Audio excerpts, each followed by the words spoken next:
The Little Mastermind. By day, Timmy was just another toddler with chubby cheeks and a wide-eyed innocence that melted hearts. At 2 years old, he was the apple of his parents' eyes and the delight of every passerby.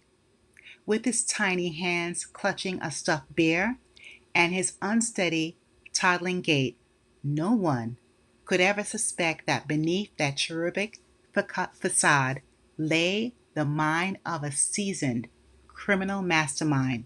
Timmy, or rather Timothy Jenkins, had been an ordinary man in his 30s before a bizarre accident during a science experiment had regressed his physical form back to a toddler's age.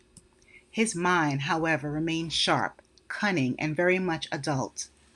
Realizing the unique opportunity this afforded him, Timothy decided to use his new appearance to his advantage. During the day, Timmy played his role to perfection. He babbled nonsense, spilled food, and giggled at the silly faces his parents made.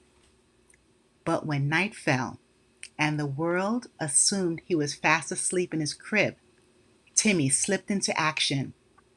He'd rigged his crib to function as a covert escape hatch. As soon as the house was quiet, he'd climb down a rope ladder hidden behind a curtain.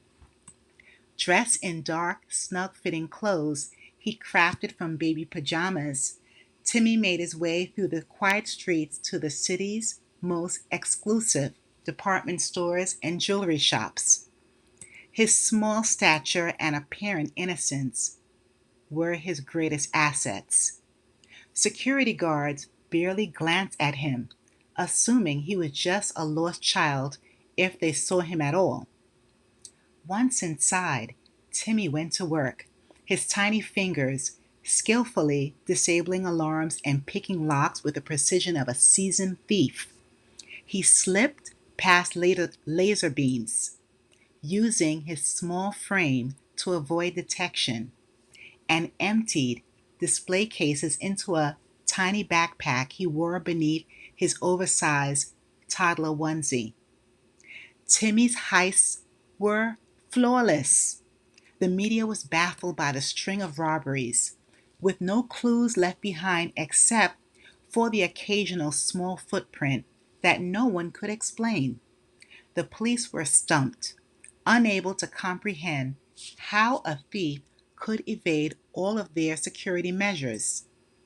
Back at home, Timmy stashed his loot in a secret compartment beneath his crib. He'd amassed a fortune in diamonds, gold, and rare artifacts, all hidden away in his nursery. His parents, oblivious to their son's nightly escapades, were just happy their little angel slept so soundly through the night. But Timmy knew his time was limited. He didn't know how long his body would remain in this toddler state, and he wasn't willing to take any chances. So he made plans for one final score, a job so big it would set him up for life once he figured out how to reverse his condition. That night, Timmy set out for the city's most prestigious auction house, where a priceless artifact was being held. He'd been planning this for weeks, meticulously studying the security systems, the guard routines, and the layout of the building. Everything was going according to plan until a sleepy security guard making his rounds spotted a small figure sneaking into the vault. Assuming it was a lost child, the guard called out softly, "Hey, little guy, what are you doing there?" Timmy froze, his heart pounding in his tiny chest. He knew he couldn't afford to be caught. Thinking quickly, he dropped to the floor and let out a loud wail, hoping the guard would mistake him for a lost toddler. The guard, thoroughly confused, rushed over, his stern expression softening as he approached. "What are you doing in here?" the guard muttered, scooping Timmy up in his arms. "How did you get out of bed?"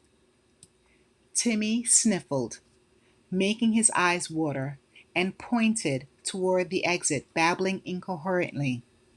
The guard sighed and carried him out of the building, assuming he found the lost child who had somehow wandered in. As the guard handed him over to the police, who were called to locate his parents, Timmy cursed his luck. He had been so close. After a few hours, Timmy's parents arrived at the station, frantic with worry. They took him home, showering him with love and concern, never suspecting that their innocent little boy had just attempted the heist of the century. That night, as he lay in his crib, Timmy couldn't help but grin. He may have been caught this time, but there would be other opportunities. After all, who would ever suspect a toddler